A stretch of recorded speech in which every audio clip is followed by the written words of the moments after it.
সেদিন আমাদের পাড়ার মধ্যেই একটা ননদ বাড়িতে ছিল কালী পুজোর নিমন্ত্রণ। সবাই মিলে চললাম সেখানে।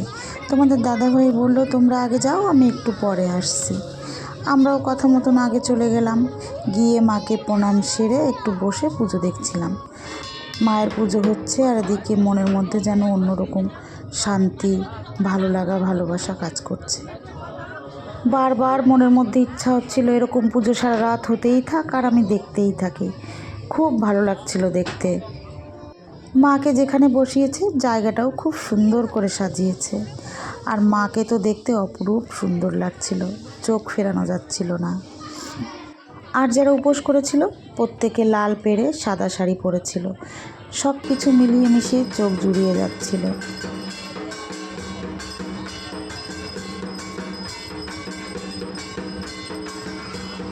সব নিমন্ত্রিত অতিথিদের জন্য প্রসাদের ব্যবস্থা করেছিল উপরে। সবাই মিলে উপরে চলে এলাম প্রসাদ খেতে। প্রসাদে ছিল ডাল, ঘ্যাট, পনির, চাটনি, পাঁপড়, মিষ্টি।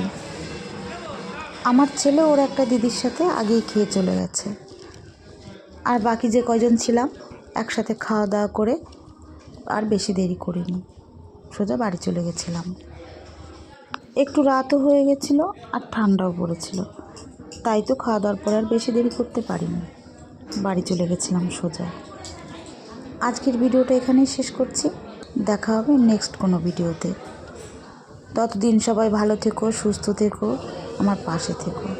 আর হ্যাঁ, লাইক কমেন্ট করতে ভুলো না।